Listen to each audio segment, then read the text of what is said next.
Hello, this is Roger North, and this is Great Info to Know. On today's show, I have a very special guest, Mark Passio. Mark Passio is an independent researcher, public speaker, radio talk show host, conference organizer, and freedom activist from Philadelphia. Mark has undertaken the task of assembling vast amounts of research in the areas of metaphysics, occultism, spirituality, symbology, and consciousness studies. It's really wonderful stuff, by the way. In 2007, Mark began presenting his information in the form of presentations called What on Earth is Happening, with the intention of bringing the implications of his body of knowledge to greater public awareness. Mark launched his own website at whatonearthishappening.com. That's whatonearthishappening.com. It's a wonderful website. It's full of unbelievable resources, podcasts, etc. And I strongly urge you check it out. I mean, there's just an encyclopedia of knowledge there. It's unbelievable. Anyways, in 2010, Mark began hosting his own internet radio talk show, also called What on Earth is Happening, which continues today in the form of podcasts on Mark's site. Mark is also one of the co-hosts of Free Your Mind, which is at freeyourmindconference.com. That's freeyourmindconference.com. The Philadelphia-based conference on consciousness, mind control, and the occult. Over the years, Mark has worked closely with activist groups in such areas as Tesla, Science Foundation, True Freedom and Prosperity, and Survive and Thrive Philadelphia. Mark's latest endeavor is teaching an intensive seminar called Natural Law, the Real Law of Attraction and How to Apply it in your life. Okay, and with that, I'd like to introduce Mark Passio to everybody. Hi, Mark. How you doing? Roger, I'm doing well today. Thanks so much for inviting me on your show. Well, the pleasure's mine, sir. I've been really looking forward to this. Now, your main focus right now is on natural law, isn't it? Yes, and really it has always been since I've started publicly speaking about the topics that I do.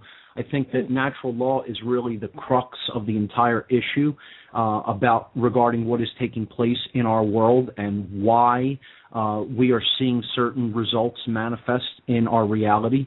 And if people understand how natural law operates, I think that they're going to be infinitely better positioned in order to manifest the reality that they want instead of the outcome that they don't want.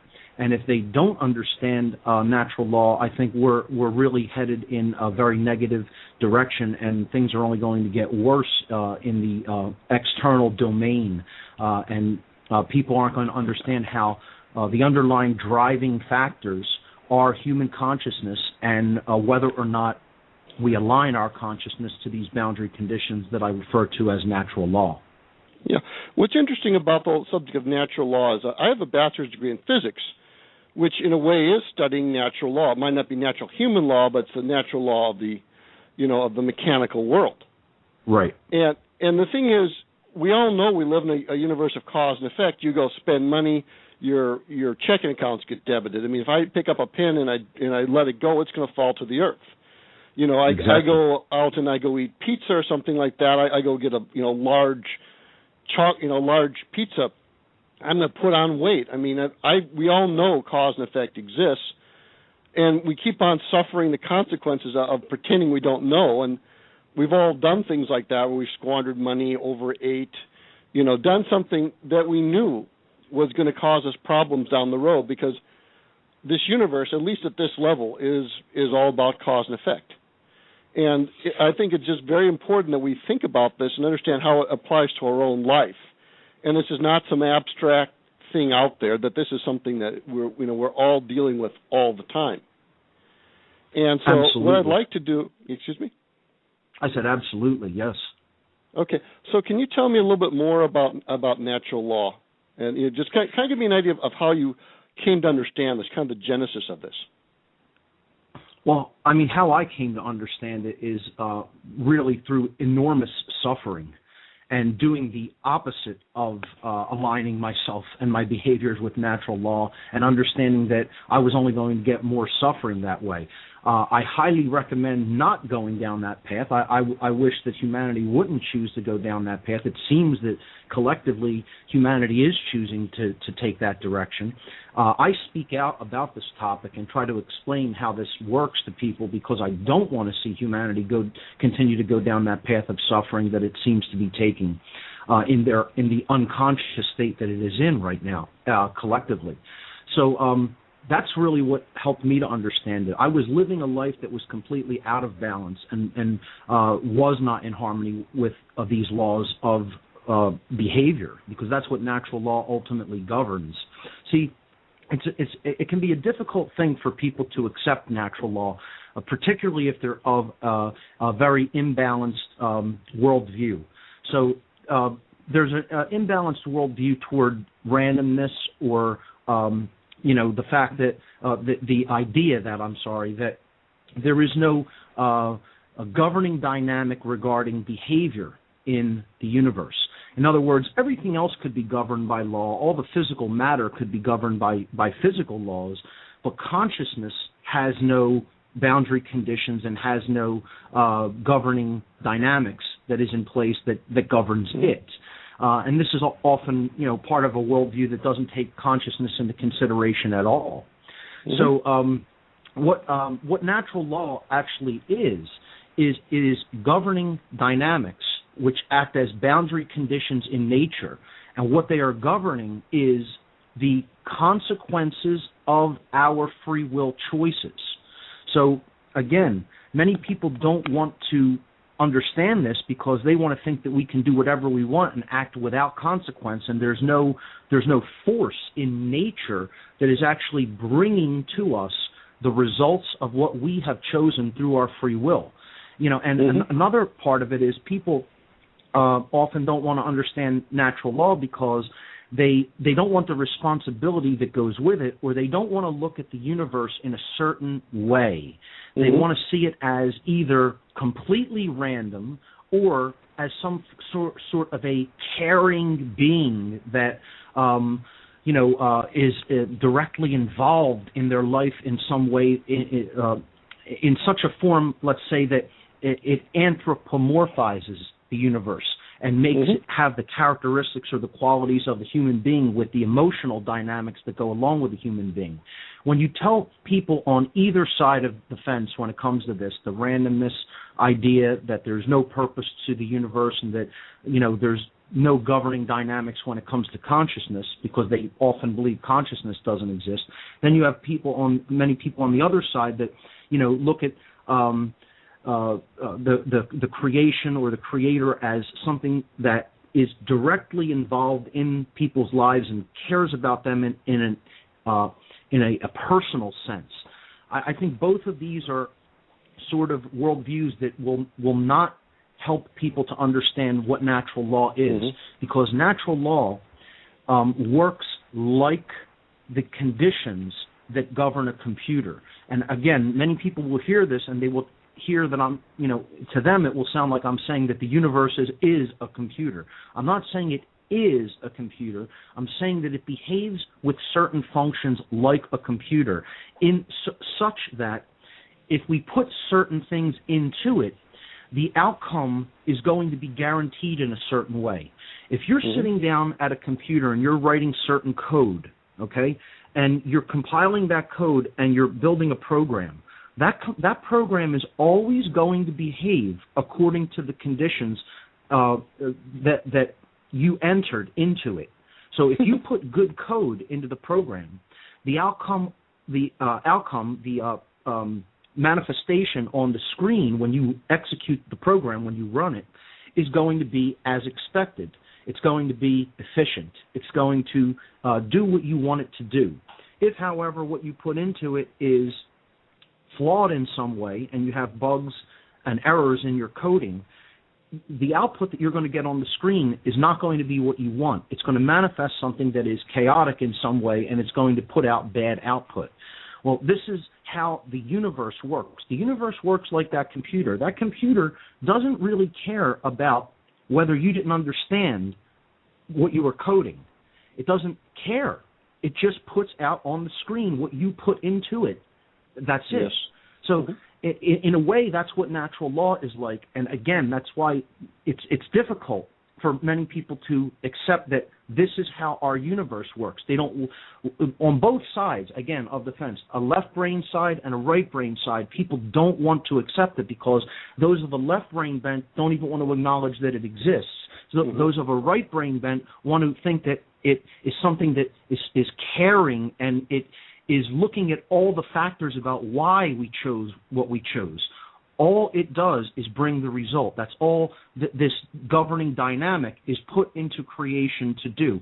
Let me give an example, and I think it might clarify it a little bit. If a child, let's say a toddler of 1.5 to 2 years old who, or even earlier, maybe a 1-year-old who just started learning to walk, okay, is moving toward the edge of a cliff. They're walking and they're moving toward, let's say the family was out hiking or picnicking out in out in nature someplace, and the child broke away from the parents momentarily, and the parents were distracted, and the child's moving toward a cliff. It's a terrible situation to even contemplate, but just humor me for a moment. Sure. If the child did happen to undertake the action of moving too close to that edge and it slipped off and went over the edge, God forbid, okay? But if that happened, would the universe care about whether the child didn't understand gravity? No. It would simply still be bound according to the conditions that are in effect in nature. Now, that wouldn't mean, if we ask the question, right, does that mean that the universe hates that child? Or does that mean that the universe loves that child? Neither one of those questions would even make much sense. It simply is a law that exists in nature, and it's non-personal. Gravity is a physical law that exists in nature that is non-personal. It doesn't make a difference whether the being who is moving toward the edge of that cliff on Earth, where there's a 1G condition in place, understands gravity or not. It wouldn't make a difference whether the person was 90 years old and had lived a full life and had understood the laws of physics and mechanics in their lifetime, or whether they were 1-year-old and haven't even developed language skills yet. The same result is going to happen, and it doesn't make a difference why the person was in the situation. It's a result that is invariable. Because that's what a law is. A law is a binding condition that is inherent to creation, and it's also immutable, meaning that it can't be changed. It's always in effect. And it doesn't make a difference if one understands that it's in effect or not. It doesn't make a difference whether one likes the fact that it's in effect or not. It's in effect, and it has a binding effect upon one's circumstances. That's why it's called a law. That's why it's not called a suggestion or a preference or a happenstance. Okay, it's a law, and we tend to accept, many of us, or most of us, I should say, tend to accept that there are physical laws in creation that are operating, that are immutable, that govern all the laws of, let's say, mechanics, dynamics, meaning motion, thermodynamics, energy, etc.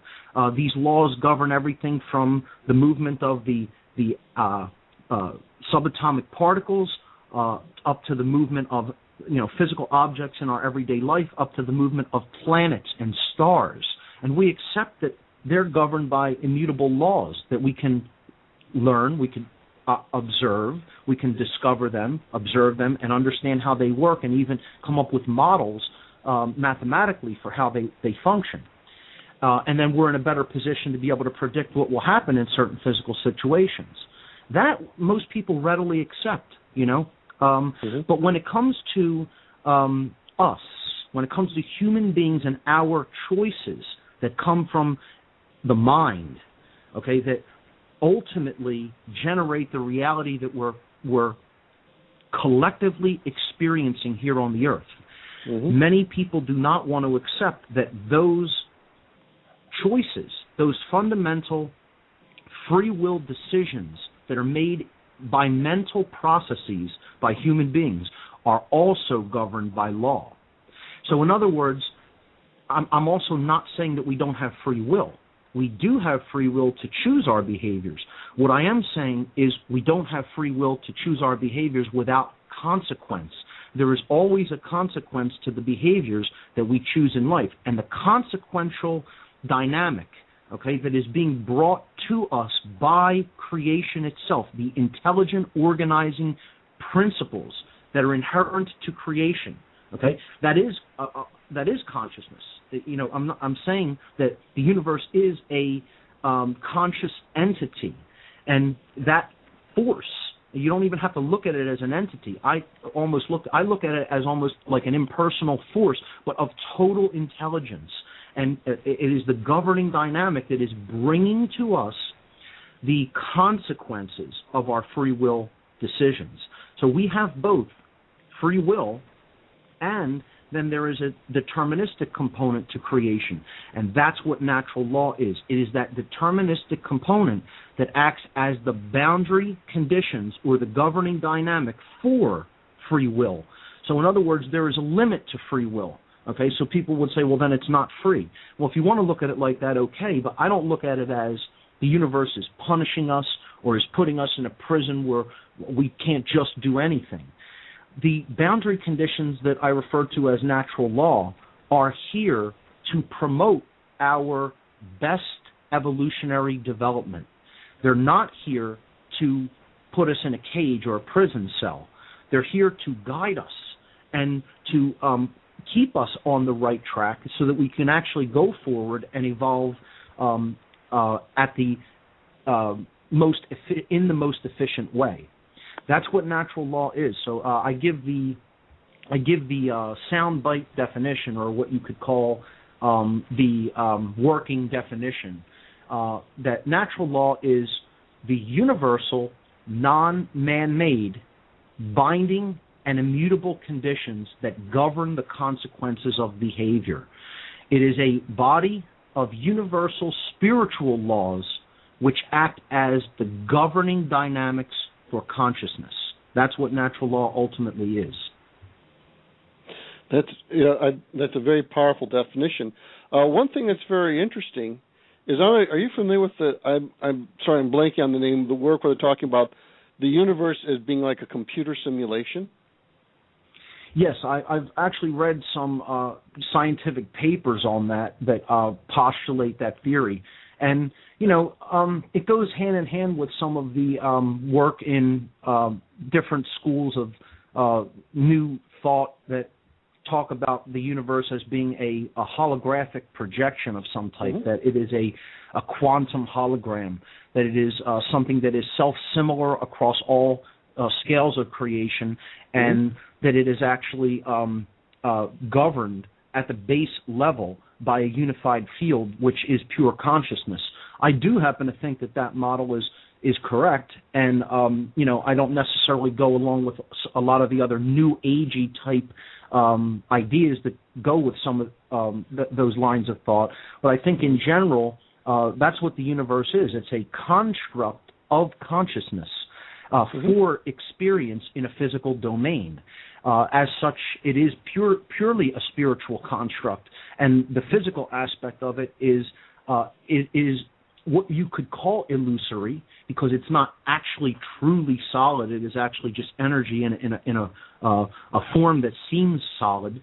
But I don't think that takes away from the importance of what takes place in that physical domain, because that is what is attempting through this physical experience. That's how we learn, and that's how we grow in consciousness. So the physical domain is no less important than what we would call spirit. It is the same domain. They are one and the same, actually. The spiritual domain is the physical domain, and the physical domain is the spiritual domain. We have to stop. I don't think we have to. I mean, somebody can look at it however they want, but I think it would be beneficial for us to stop looking at that in terms of such duality and trying to place more importance of the physical over the spiritual, or the spiritual over the physical, and recognize that they're one and the same. Yeah, absolutely. One thing also, I'm also kind of thinking of the work of Amrit, the self-aware universe. We're talking about where the universe basically is experiencing itself by manifesting holographically. The way consciousness experiences itself. I know Bill Hicks talked a lot about this, where we are the imagination of ourselves, and we are experiencing ourselves subjectively through our imagination of ourselves. I don't remember the exact quote, but it's kind of along the same lines. Where I know you talked about that we're spiritual beings having a human experience, which I think is a very powerful way of saying it. Where it's like we're maybe at this point in our own evolution, we need to be experiencing this so we can grow from it. Absolutely. And that's why it's important to understand how these dynamics work. Because if we want to learn and grow and we don't want to stagnate, and stagnation is essentially equivalent to death, if we don't want to stagnate evolutionarily, we really need to understand how these dynamics function to bring us the experience that we are undergoing in our life. Again, you can look at it in a very simple way. Human beings will say that they want certain conditions to be present in their lives, right? You ask people, been there, done that, yes. Yeah, do you want something to be present? Do you want certain things? Human beings have desires for things to be a certain way. It's a very simple concept. We want happiness, we want health, we want freedom, we want peace, we want prosperity in our lives. And I think people intuitively recognize these conditions aren't just automatic things. They're not automatic processes. They have requirements in order for them to manifest. I think anybody that would just say things just automatically manifest and there's no requirements for them to manifest, they're not really being honest with themselves. If you want a house to exist on a certain piece of land where there is no house, there are requirements for that manifesting. You need materials, you need tools, you need effort, you need building skills. There are things that are needed if that's what you want to manifest. Okay? So again, if there's no desire, of course, then there's no requirements because you don't want anything. But if you want something different than what is, then there's requirements. Okay? So specific requirements exist in order for humans to obtain certain conditions that they say they want, particularly if those conditions are not currently present. I think we would all agree with that. So what if the requirements for obtaining those conditions are not met? If the requirements aren't met, I think it's pretty fair to say that you're not going to manifest those conditions. You're not going to manifest those things if you don't meet those requirements. It doesn't just happen, again, just by magical means, okay? Just by wishing it to be so. So then the next question becomes, if we don't have knowledge of those requirements, what do you expect will happen? If the knowledge of the requirements for manifesting the conditions that we say we want isn't present, okay, then the manifestation of the desired conditions becomes impossible because you have to know what's required. So in other words, let's look at the example of building a house on a piece of empty land. Okay, you have a lot of empty land and you're going to build a house on it. Well, you have to know what materials are going to be required. You have to know what tools you're going to need. You have to know certain building techniques. If you don't know those things, you're not going to be able to do the things that are required to manifest the condition. So knowledge has to be present first. Okay? And this is, people will often hear that things can't happen automatically without knowledge, and they'll react viscerally to that. I actually get this from people in a day-to-day situation. They don't like that that's the case, that that's true. And it's not true just because I'm saying it. If you just undergo any mental exercise to think about anything that you need to do in life, you have to have knowledge in order to do it. It's not just something that magically happens. Other than like biological processes like breathing and elimination and things like that, these are things that are programmed into our DNA, into our actual living bodily system that just happen. Okay? But the whole point is, when you want a certain condition to manifest in your reality that isn't the norm, that isn't the default condition, okay, then there are requirements and knowledge is required to understand those requirements, okay? If we don't have that knowledge, the manifestation of the desired conditions is impossible. It is not something that can just magically, boom, happen out of the blue and manifest itself. So the next area that we would go into is, what if that knowledge is being held back from people, or not even necessarily held back? What if they are being dissuaded from ever looking into that knowledge? Then they still, again, if they don't get the knowledge of those requirements for manifesting those conditions can't manifest automatically, as if by magic. It just doesn't work that way. So when you tell people that knowledge is required, many of them get angry at that. They don't want that to be the case. They seem to want, human beings seem to want this to magically manifest automatically, out of the blue, just by itself, without work. Because when you tell them knowledge is required, instinctively and in truth, they recognize, well, that means work is required.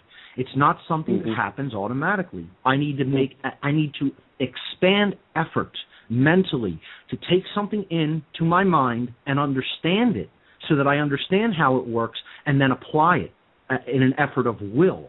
So you need knowledge. First of all, you need the desire. That's the care component. Okay, you need the care components in place. You have to desire for something to be different. If you don't desire anything to be different, then you're just content to go along with the default conditions, which are often entropic and chaotic. If you want to create some sort of order, you want something to be manifested in an orderly way, or in a way that promotes evolutionary growth, then you have to have that desire for that condition to be present first and foremost. Then you have to actually take in knowledge. So then we're working, we're starting with the heart, or the desire aspect, okay? And then we're moving into knowledge. We're taking in the necessary information, the prerequisite information, in order for those conditions to become manifested. Now we have an understanding in place. So we started with the desire to change something. Then we took in the knowledge of the requirements to changing it, or to manifesting what we want. And now we understand. Now we have understanding. Now we have to actually move that into the place of action. That's wisdom. Okay, that's what you do with what you know. And if you do something orderly with what you know, and you create the desired result, you could say that person is now wise. They understand, and they've actually done it. They've acquired wisdom. And that requires will, because that's all about action. So these are the three components of consciousness, worked in with the three things that fulfill them. You have the emotions, or the desires, and that's fulfilled by caring enough to actually go out and get that knowledge. Then you go out, you get that knowledge. Now you have intelligence. There is actual intelligently organized data that you have amassed, and that you have now come to understand. That's the understanding step. Then you've put that into practice in your life, and that's your actions. And that's you do that through the will. And people, they hear that simple model that I've just outlined, and many people, again, they want to react viscerally to it because they don't want it to be that way. They want to think that the world, and the conditions that they want present, will just magically manifest because the universe loves them so much. And when they hear someone say that that's not really the case, that it's an impersonal dynamic. I'm not trying to say that the Creator hates you or that the Creator loves you. I personally believe that the Creator does love us. To come right out and say it. I think that this is the expression. The way that the universe is set up is an expression of pure love, insofar as I see it, because it's saying I love you so much that I'm not going to interfere in your free will decisions, and I'm going to let you create anything you want to create, even if it's horrific. Even if you want to create a prison, go ahead and create that for yourself, until you learn that that's probably not a good idea to create that for yourself.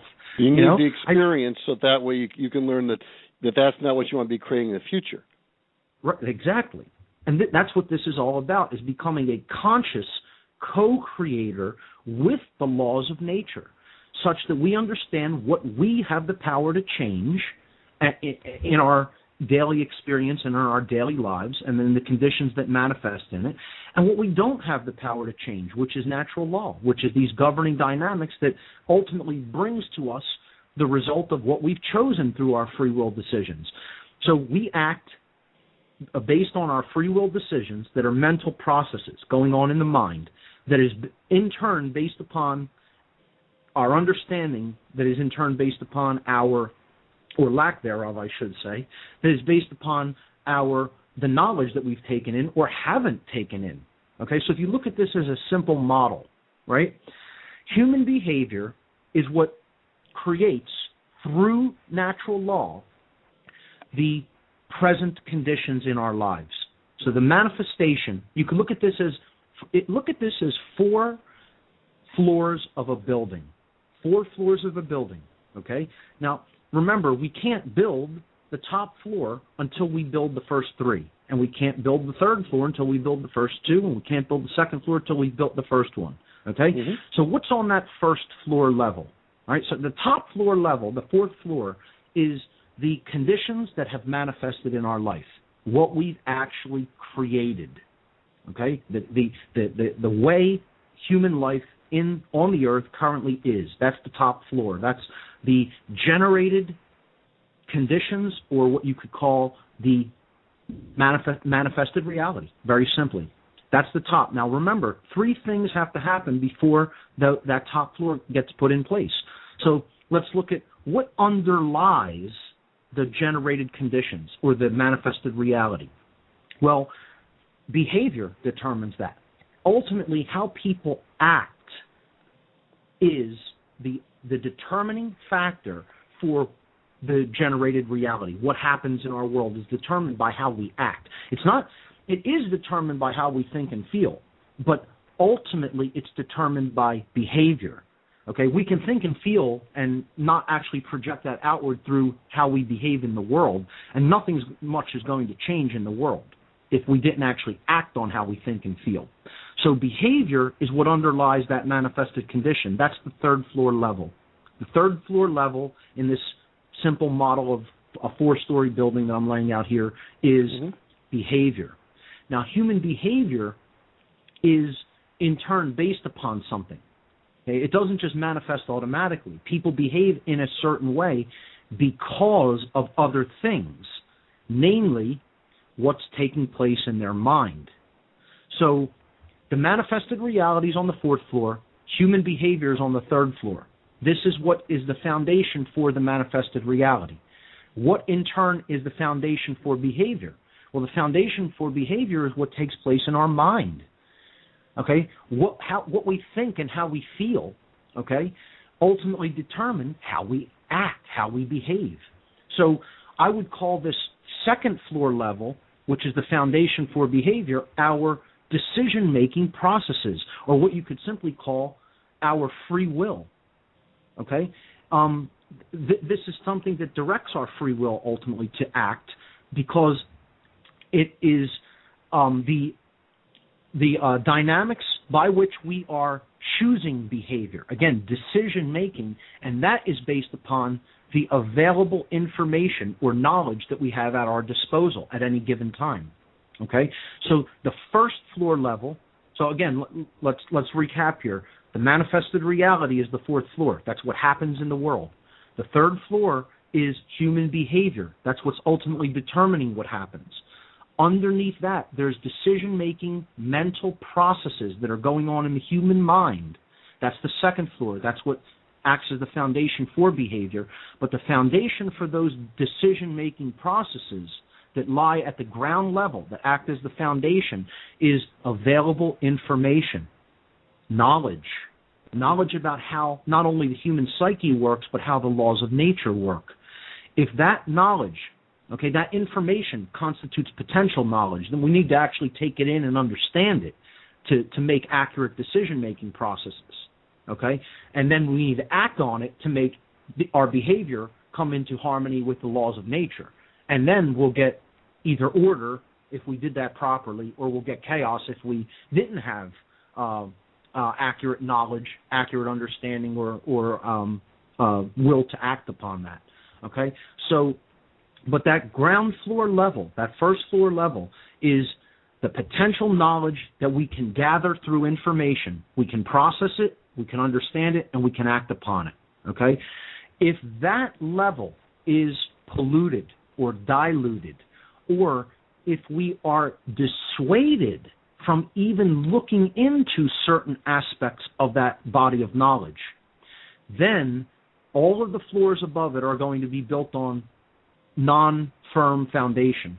They're going to be built on shaky ground, okay? And we're not going to generate the result that we say we want. This is what occultism does. It takes information and it hides it, particularly what I would call dark occultism. Mm-hmm. The information is either hidden and it is actually kept away from people in order to create a power differential between certain groups of people. In the modern day, because we live in the information age where information is so readily able to be transmitted at the push of a button, at our fingertips, at our computers, and it is very readily available and largely freely available and freely flowing in the modern day. The tactic for a controller, or what I would call a dark occultist, who occults information, meaning hides it. That's what the word occult means. It does not mean evil or bad.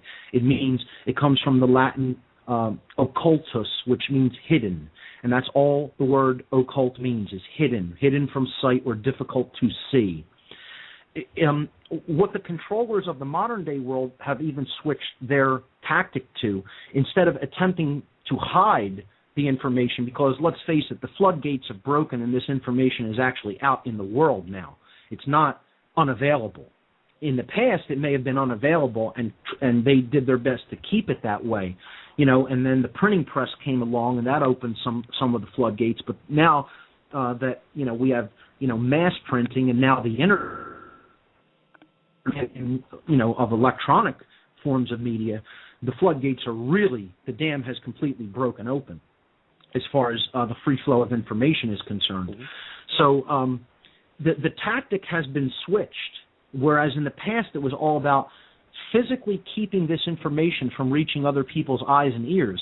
The tactic now, they can't do that because there's too much information and they can't physically hold it back anymore. Now what they do is they dissuade people from ever looking into this body of knowledge that I'm calling natural law, and the body of knowledge that is simply referred to as the occult, or occulted information, or occulted knowledge. People need to be dissuaded from looking into it because it can't be physically held back from them anymore in the modern day. So this new tactic is tell people that that's all bad, or that that's,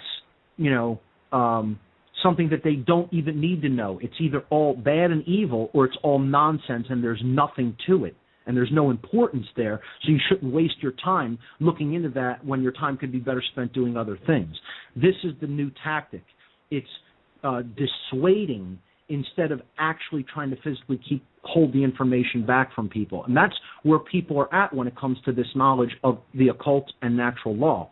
They don't really understand what either one of those things are. They have their own connotative ideas floating around in their mind about what occultism entails. And they have their own connotative definition about what natural law means, instead of really actually looking into either one of these topics. They hear the word, and they hear what they've been told about what those words mean, the words or phrases, occulted knowledge or natural law, and they have this emotional reaction to it, and it says, well, I already know, somebody told me this is what this is about, and I already know, I don't need to understand that, or there's nothing to that, or that's bad and I shouldn't look into that. They don't actually really know what it is. They don't know what occult information or occulted knowledge is, and they don't know really what natural law is, which is really what the bulk of the work that I've done is attempting to convey to people, that there's this thing called the occult, and it constitutes a body of knowledge, and the two main types of knowledge that it entails is, number one, it entails knowledge of the microcosmic world, meaning the self, the individuated unit of consciousness in creation, what they would call in occult schools the monad, M-O-N-A-D, the monad of consciousness, the individual, in other words, okay? It studies the psyche. It is a study of the human psyche and the different aspects of consciousness that are operating within the individual and the motivations and desires of the being, okay, and the thought processes and, how the being actually operates and works in the world. So it's everything about the self. That's one half of the knowledge of the occult world. And then the second aspect, you could say, is very, very... so, look, we could actually even look at that as the body of modern science that we would call psychology. That's really an accurate thing to say, is that half of occult knowledge is about human psychology. Okay? It's not so far from the truth. All right? I would say it might entail a little bit more than that because it goes a little even deeper than just modern psychology as a science, but because it's taking consciousness into consideration and not just looking at the human psyche as some kind of a biological process or something that could be 100% fully analyzed, but it's really delving down into the unseen dynamics that are operating in the mental realm, okay, and then ultimately in the spiritual realm. So to look at as a metaphor or a model, half of the occulted knowledge as psychology would not be that far from being accurate. The second component of occult knowledge is knowledge of the physical laws of creation. In other words, it's the knowledge of the macrocosm, the world of the large things, okay? The laws of nature, the governing dynamics that exist in nature when it comes to not only the tangible physical objects in the world, from the very small all the way up to the very large things like planets and solar systems and galaxies, but it also, the second component of occulted knowledge actually looks into natural law as well. Natural law is the governing dynamics that are operating at a universal level. Again, the first word in the definition that I gave for natural law in the working definition is it is universal. It is everywhere. It is part of the fabric of creation. There's nowhere you can go in this universe to escape from natural law. It exists everywhere. It is universal conditions. So these are the two bodies of knowledge in the occult. In different occult schools, they would call these two general bodies arcana, A-R-C-A-N-A, sometimes pronounced arcana. The two arcana are, again, the microcosm, which would be called the minor arcana, the lesser arcana, or what you could simply call the smaller arcana because it's about the self. It's about the knowledge of the small. Okay, to call it lesser and greater and thinking of that in terms of importance is not accurate. It means about the world of the smaller things or the individuated consciousness. Okay, and then the major arcana would be the laws that govern creation itself, the things that actually are universal laws that bind how operating conditions in creation work, how things actually operate in the macro domain or the world of the larger things. So that's really what the occult is. And that's that knowledge on the ground floor in the model we were talking about earlier. Okay, that knowledge of how the self works and how the universe works, if that is held back or if people are dissuaded from looking into it, everything that is built atop that, okay, so the things that are built on top of that are decision-making processes because they're going to be contingent upon the knowledge that we have, right? Then on top of that, we make decisions to act in certain ways. Our behaviors are based upon those decision-making processes. And then what manifests in the physical world, the manifested reality, is a result of the aggregate of human behavior. That's why the world is the way that it is. Again, this whole model that I'm laying out here, it explains to people the answer to the question why.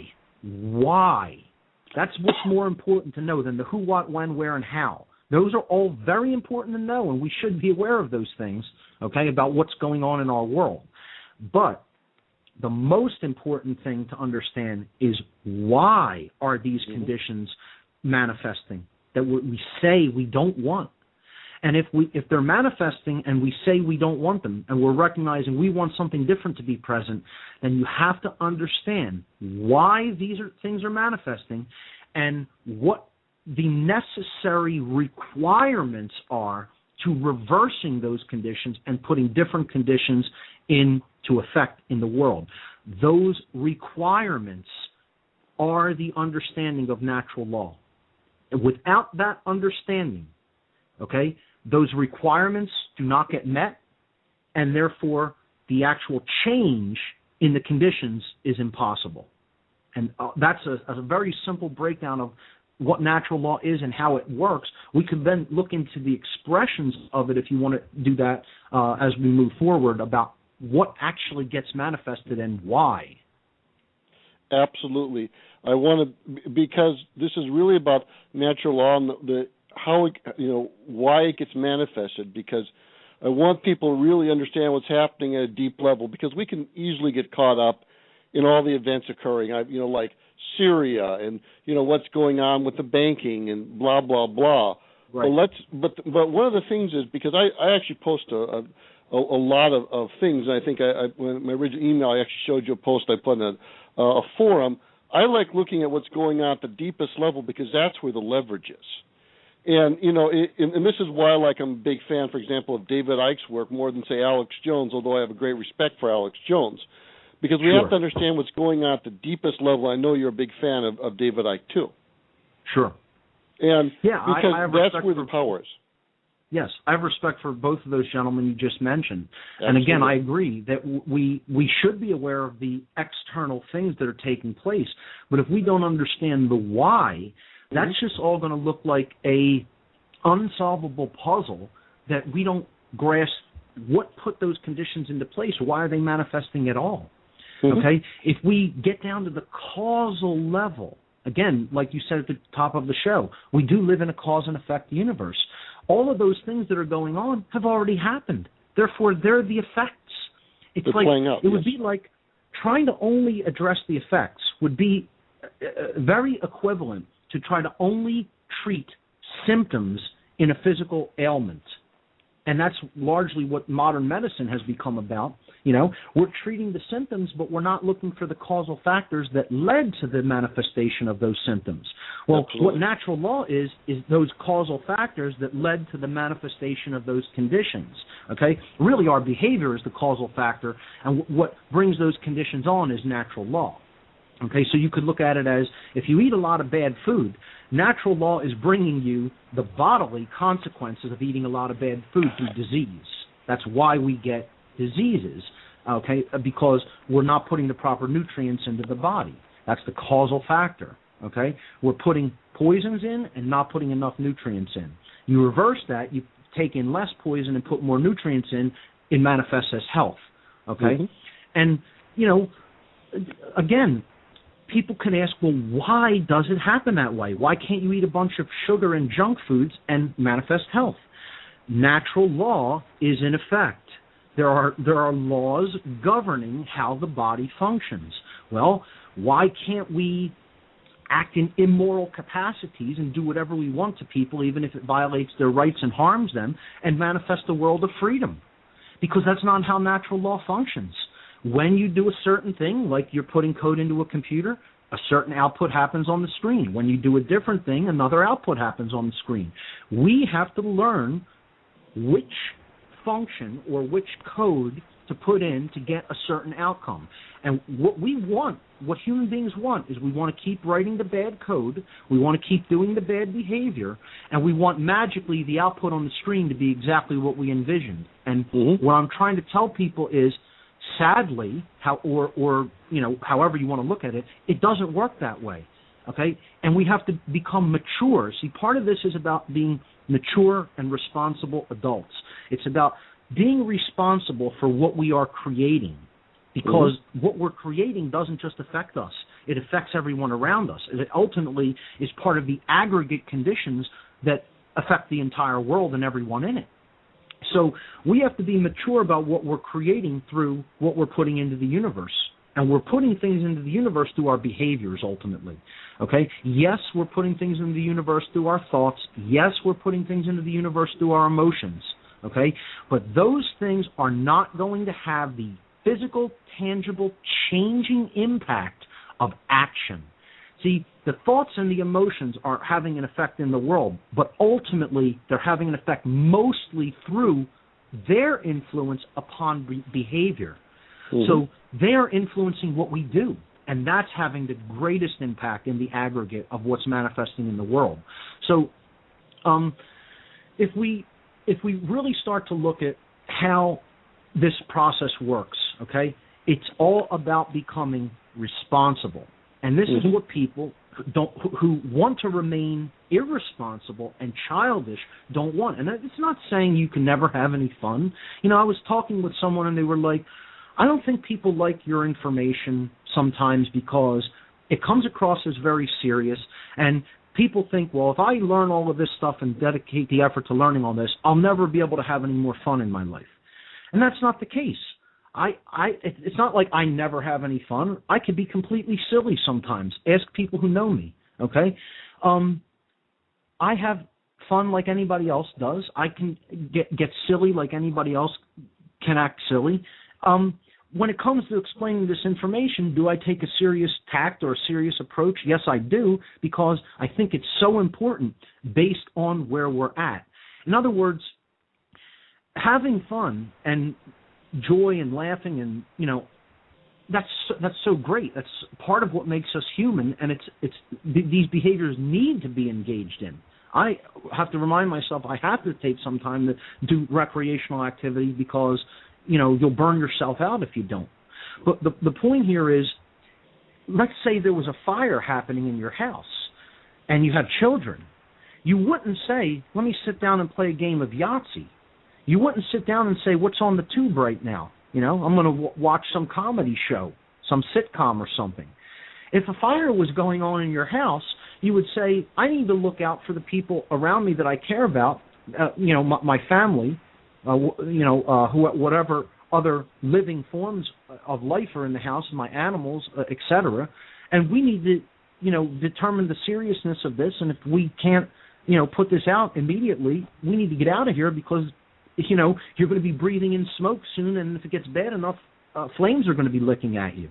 Okay, that's where we're at in the world, you know, and that's not fear mongering. The world is burning as we speak right now. The house is burning down. You know, if anybody doesn't recognize that, I don't know really what to tell them. I would just say they're not paying attention. You know, I know the feeling. That's the whole point, is that in a certain situation, you won't be acting a certain way most of the time. In that situation, will we describe it as highly irresponsible to go sit down and play a game of solitaire? You know, break out the cards and play some solitaire at the living room table when the house is burning? Of course, that would be irresponsible to do. Even more particularly if there were children in the house. And, you know, and that's the situation here. And that's what people who say, oh, I just want to have fun. I don't want to look at all that serious stuff. I only want to, you know, focus on what makes me feel good. They're the person who is so irresponsible that they would say, let me go play some games while the house is burning down with children in it. Yeah. It's a very applicable analogy. Yeah. So let's start to look at what actually these expressions of natural law are. Okay? Mm-hmm. So again, what we're really talking about here is that these are the causal factors, okay, that determine the effects or the manifested reality in the world. Unless we understand how these causal factors operate, we're in a powerless position to change the effects, because the effects can't be changed from the physical level. They have to be changed from the mental level. That's the causal factor level. Okay, what's going on in the mind is what's determining behavior, and what underlies what's going on in the mind is the availability of information that we're taking in and processing. Okay? Mm-hmm. So these expressions, okay, there are 5 of them, and they are, there's a positive expression for each and a negative expression for each. Okay, so really you could say that natural law has 10 overarching expressions or overarching dynamics that are part of it that are going to, we need to understand how they operate to understand these causal factors that are at work in our lives. So let me just lay out the 5 expressions, and then we could talk about the 10 aspects of them, the 5 positive and the 5 negative. There's the generative polarity. This is what we use. It's the force that we choose to align ourselves with at the beginning of any creative process that is what we use to create what we're going to create, the outcome, in other words. We're using a force, ultimately. So there's a force. You could call this the generative force. That might even be a better word, but it's a polarized force, okay? Mm-hmm. There is polarity inherent in the universe. I mean, for people to say, oh, there's no such thing as duality, okay, you could see that everything is just, a manifestation of one aspect of a polarity or its absence. That's one way of reconciling a duality. But to say that the polarity doesn't exist at all in the physical domain is not true. For example, people will say, well, fear is an illusion. Yes, it is. But does it exist? Are people experiencing it? It exists in this dimension, in this reality. People are experiencing it. Okay? Yeah. Is that an illusion? It might ultimately be an illusion, but it exists here, in this illusion. That's right. Basically. Where you are at, it exists. It has an effect. It operates. So, again, that's we can't confuse the ultimate level of reality with the level that we are experiencing here in the now. Here and now. Okay?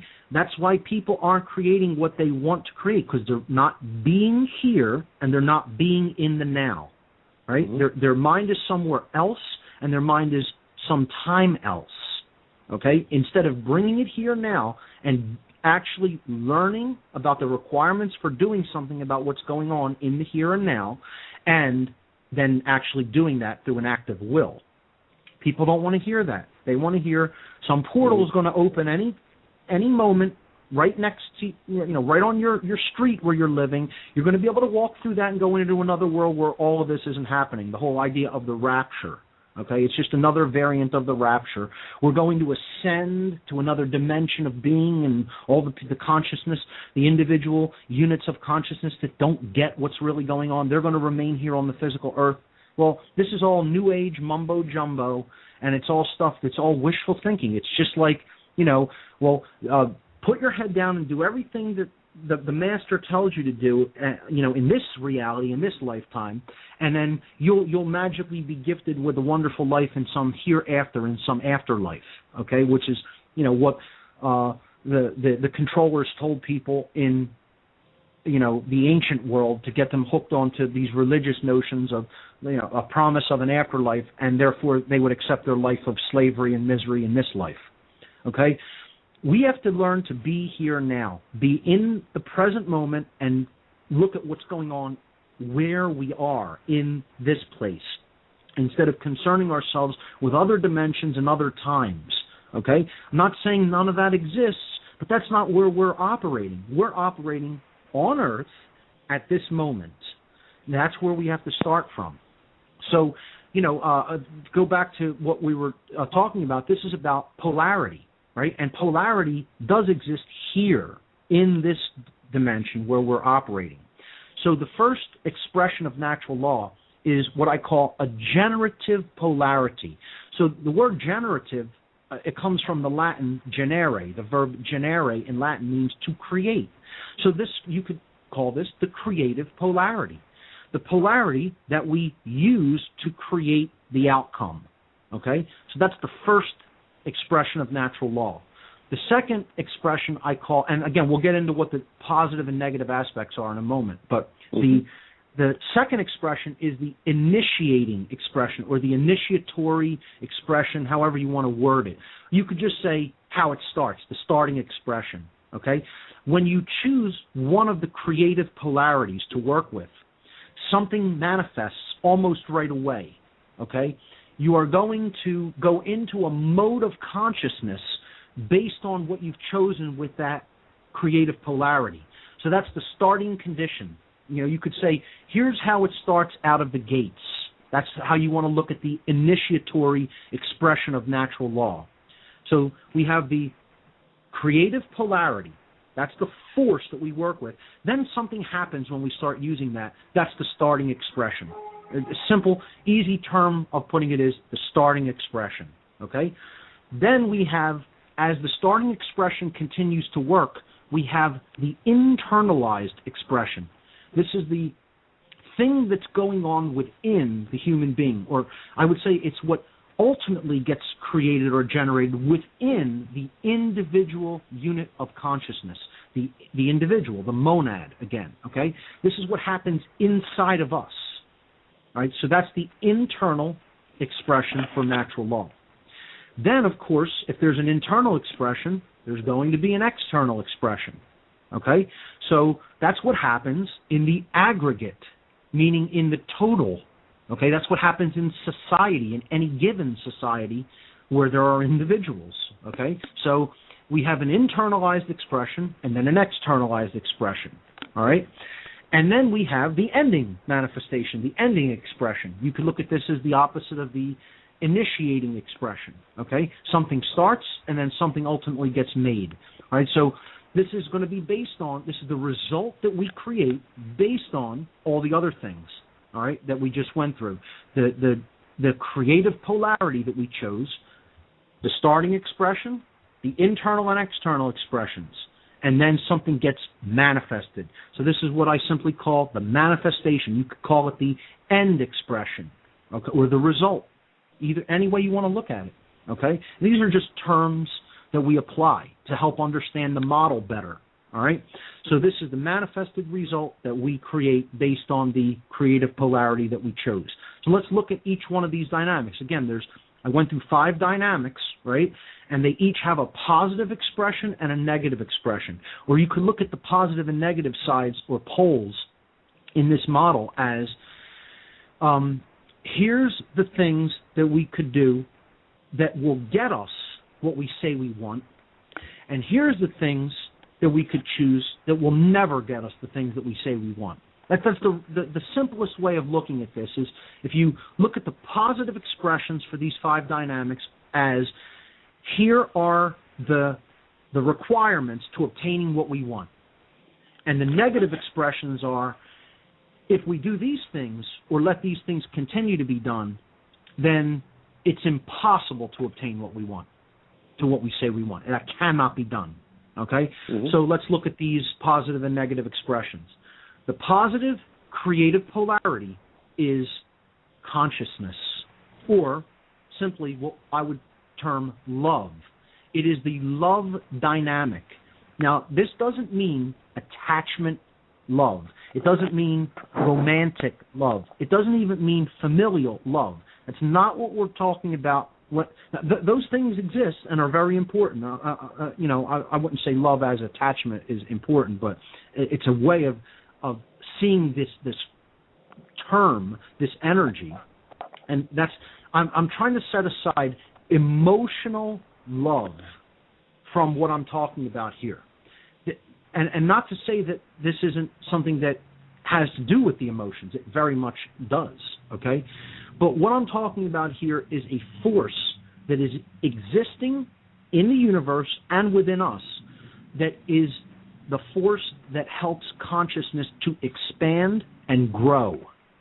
So in other words, you can look at this whole thing as a seed, right? And then there is a nurturing dynamic for the seed, okay? In other words, the conditions that we put it in. Okay, we put it in good soil, fertile soil with lots of nutrients, and then we give it water and sunlight, and then it grows into what we expect it to be. Okay, maybe a plant that produces food. Okay, and the fruits of that plant then we take in, and then there's seeds, and then the process can continue. Okay, this base dynamic the starting point, the generative polarity or the creative polarity, is a force that we use to create. So you could say it's the seed that we're planting. And what love has to be looked at as, to understand how I'm using it in this model, is it's not the love between a mother and a daughter, or a mother and a son, or it's not the love between a wife and a husband. It's not the love between a brother and a sister. It's the force that helps one to open their mind and heart, most of all their heart, and take in the truth, take in how things really are.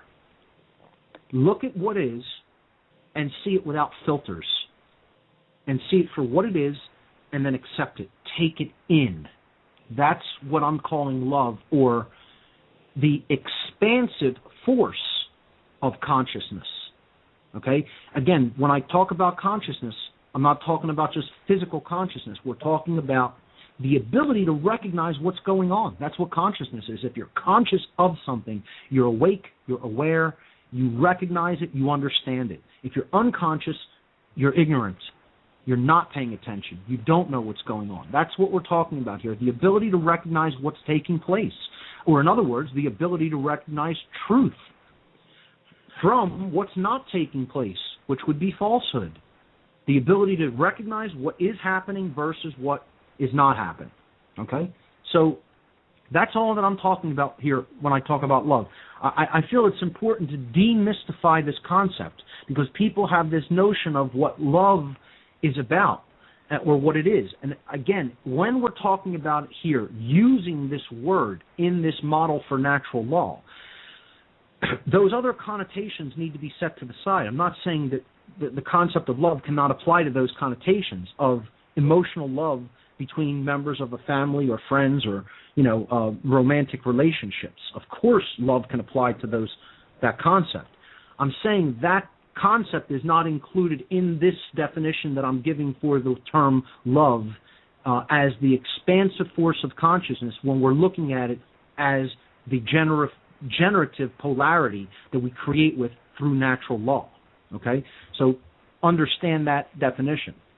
So the negative aspect of the generative polarity is the opposite of love.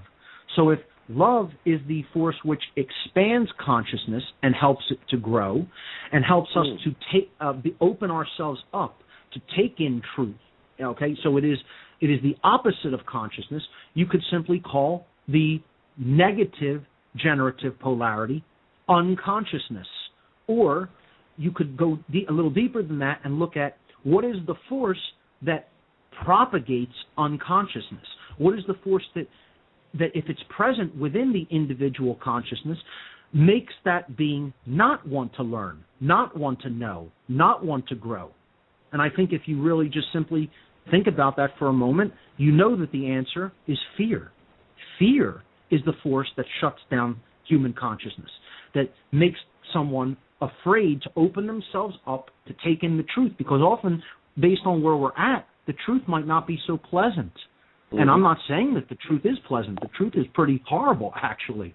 You have to learn to accept the truth as horrible as it is, if you want to be conscious of what's going on, and then put yourself in an empowered position to be able to change what's going on.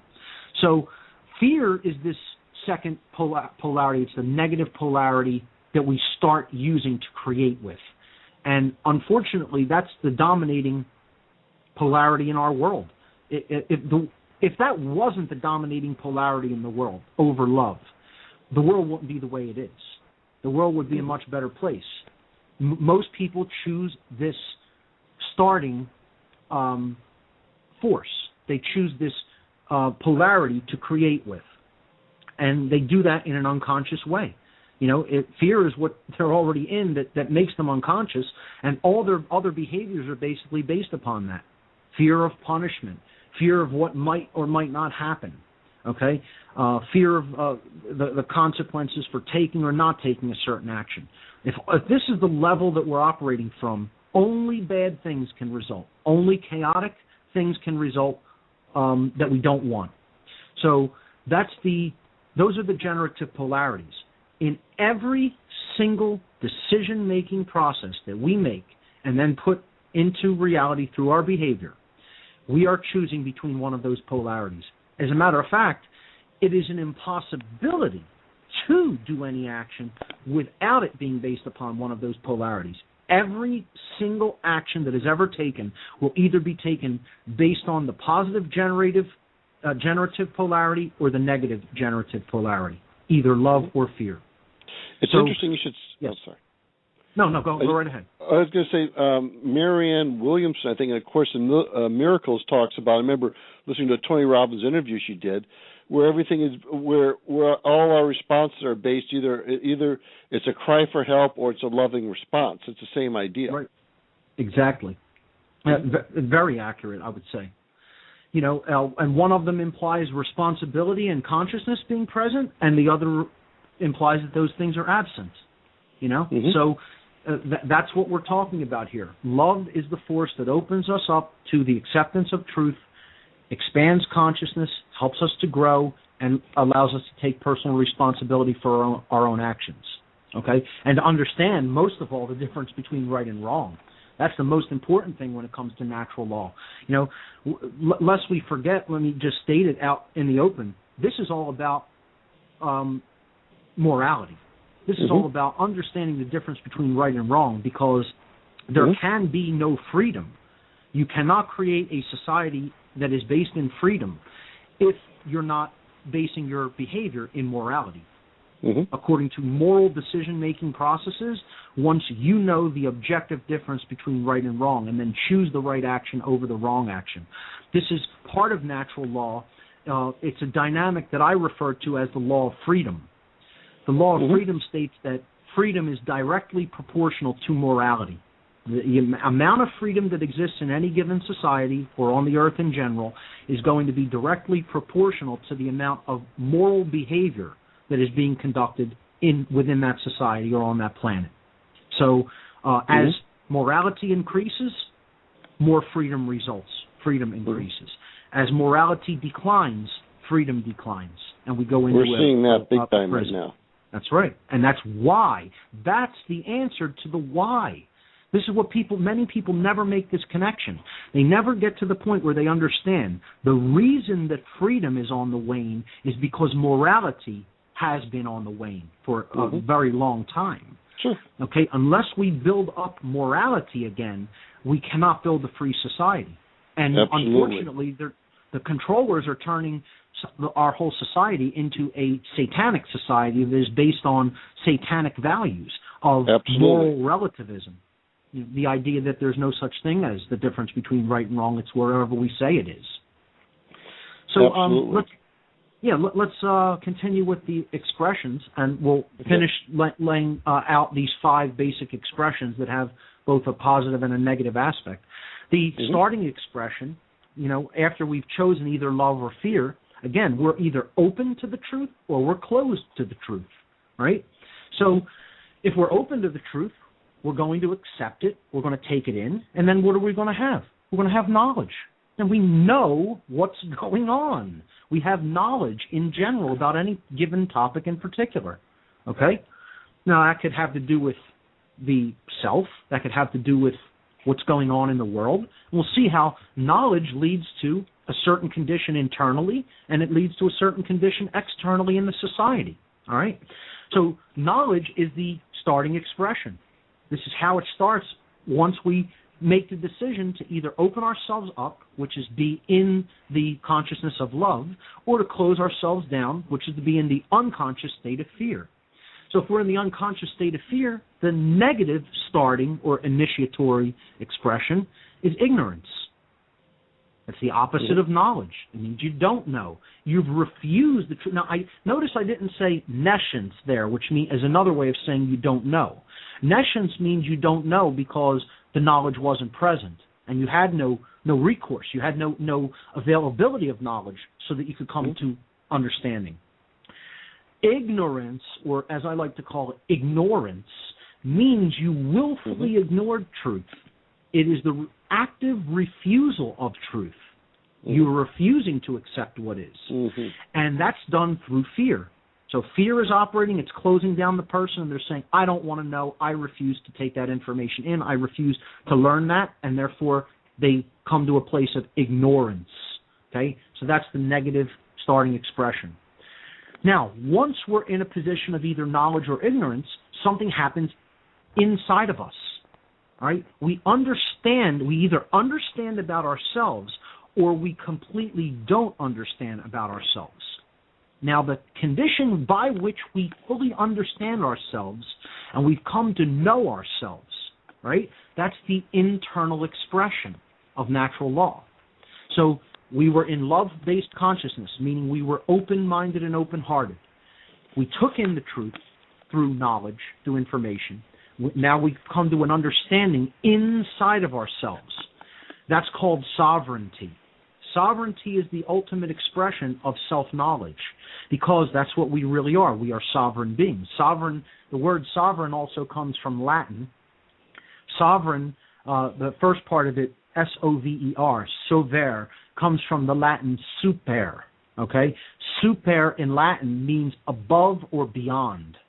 And then the word reign in sovereign, R-E-I-G-N, comes from the Latin regnum. Regnum, the Latin noun, means rulership or control.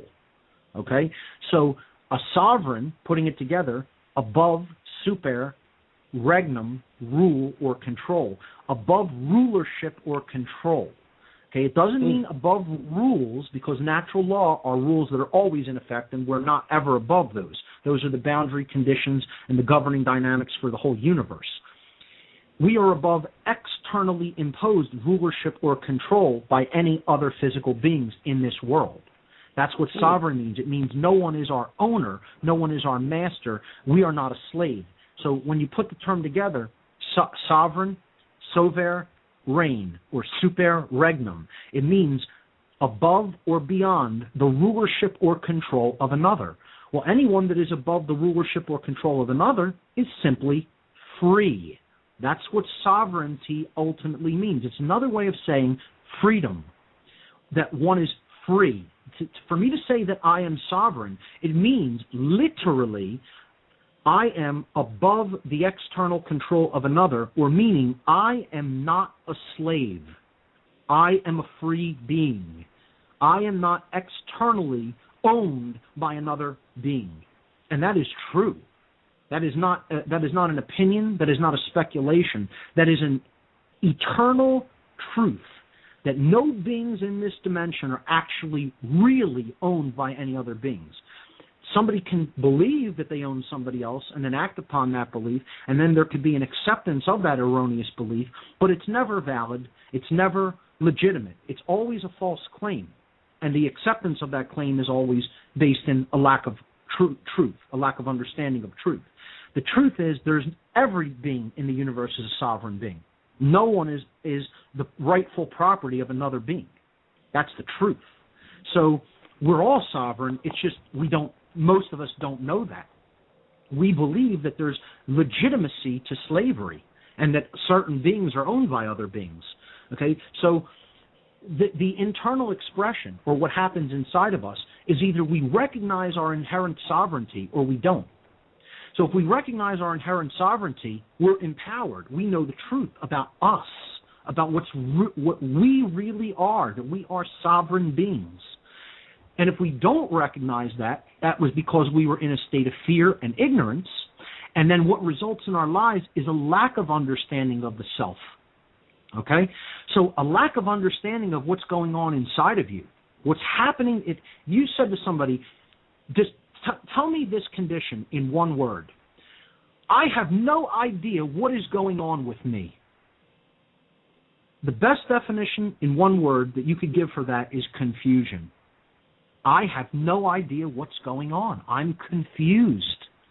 I don't know anything that's going on inside myself. I don't know who I am. I don't know why the things are going on that are going on. That's confusion.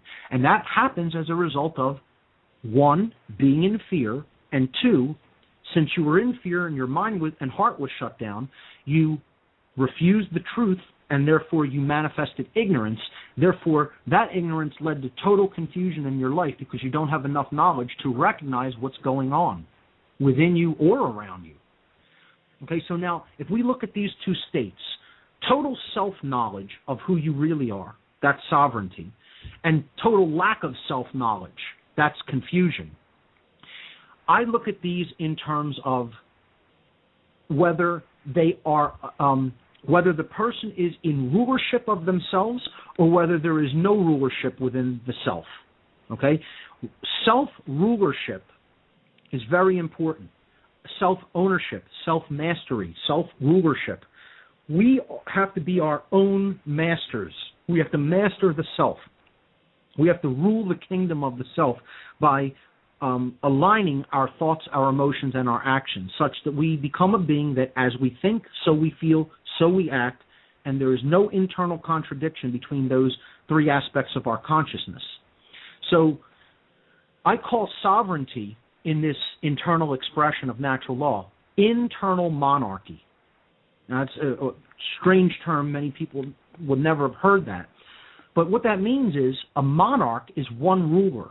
Mon means one, and arch is the root for ruler, from archon in Greek. So one internal ruler, internal monarchy. That means my individuated consciousness, the monad, that is my consciousness inhabiting this physical vehicle that I call my physical body, okay? I rule it. My consciousness rules that kingdom, which is the self, okay? No one else rules it. No one else owns me. No one else owns my physical body. No one else owns my mind. I own those things. I am the owner and ruler of those things, okay? That's called internal monarchy. There's only one ruler, only one master of this house, and that's me. The opposite of that condition is there's no ruler at home, okay? No one is taking the reins of the self. No one is mastering the self, the consciousness, the individuated consciousness. Okay, that's when there is anarchy present in the house, okay, of self, in the kingdom of self.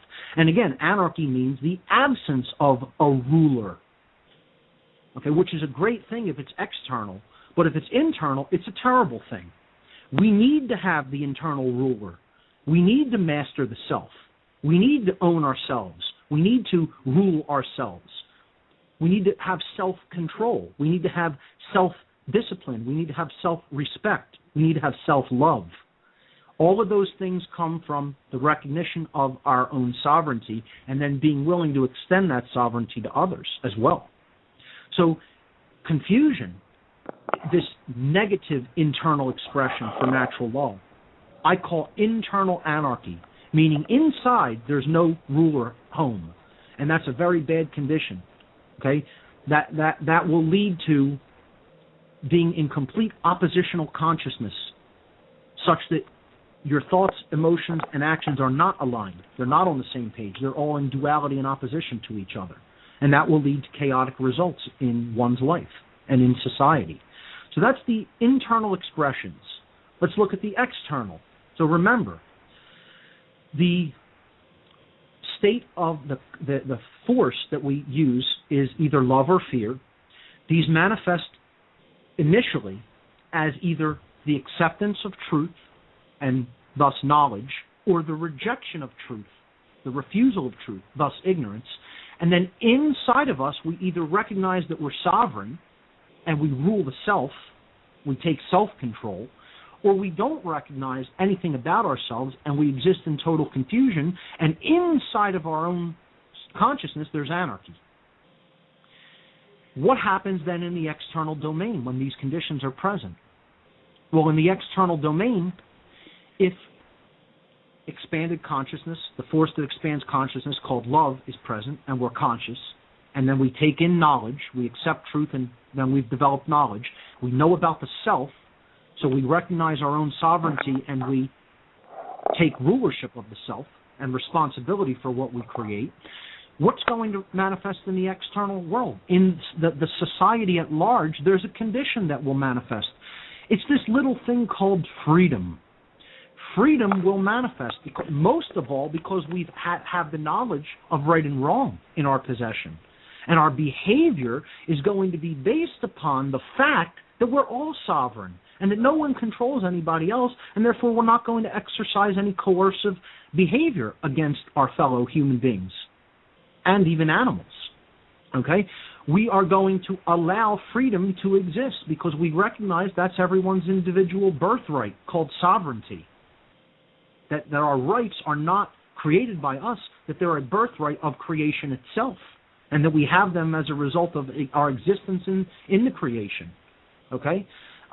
So if we recognize all of this, freedom will result in the seemingly external domain, which is actually generated from the internal domain of consciousness. All right? So freedom is what I would call external anarchy. True freedom means there's no rulers. There's nobody ruling anybody else. That's all freedom means, is that no one is claiming, I'm an authority, I own other people, they're my subjects or my slaves, and they have to do what I say. That's called slavery, okay, which is what government and authority and all that other nonsense is. All right? That's called people who erroneously believe that they are somehow inherently the master of other beings, and they're not. No one is. So, and that's what anarchy means, the absence of a master. An means the absence of as a Greek prefix, and archon means ruler or master. Okay? So anarchy means the absence of a ruler or a master. And if we make that external, it means the absence of an external ruler or master, meaning no one outside of myself is my master or my ruler, meaning I am not a slave. That's what freedom is. Freedom means no one else is your master. Okay? That's what we need to strive to create in the external domain, true freedom, which is true external anarchy. And that's not chaos. That's real freedom. Chaos is the exact opposite of that. Chaos is when we won't allow that condition to manifest and there's total control everywhere, which is what we have now. And again, that's the negative expression in the external aspect. The negative external expression, of course, is the opposite of freedom. That's when there's fear and unconsciousness present. That's what we're creating with. That's the force that we're creating with, the generative polarity we're creating with. Ignorance results because we've refused truth. We're not open to truth. Internal confusion results, okay, within the being. We don't know who we are. And then ultimately we're striving to try to control things in the external domain because there's all this chaos happening within ourselves. And therefore then there's erratic behavior and people doing things that are against the rights and freedoms of the individual. And therefore we're trying to seek external control over all that chaos. And we want to try to control people. And we don't understand. You can't solve the problem by externally controlling. Okay? All you're doing is putting more negativity and fear into the world, because then the motivation for behavior goes back to fear of punishment, because these controls are in place and it's an endless feedback loop. And all you do is you create more ignorance because people aren't learning why they should act a certain way. You create more confusion. People still don't know who they are, that they're sovereign beings, and they think that there's legitimacy to all this control, and then they want more control. And it creates an endless feedback loop, and it builds and builds and builds, and that's where we're at. We're stuck in that feedback loop. We think we're ever going to be able to cross this line and somehow create order through control. And I keep trying to explain to people that's as utterly ridiculous as saying, I'm going to treat these burns with a blowtorch. That's how ridiculous that is. It is the amount of madness that needs to be present in the human psyche to think that you can create freedom through control or that you can create order through control is such insanity that it would be like somebody was in a fire in a house and they got a 3rd-degree burn on their arm, and you said, come here, let me help you with that, and you took out an acetylene torch, lit it up, and put it right on the burn wound. That's how insane and mad it is to think that you can create any kind of order through control. Okay? It's an impossibility to do it that way. Cannot be done. Okay? So these are the external expressions.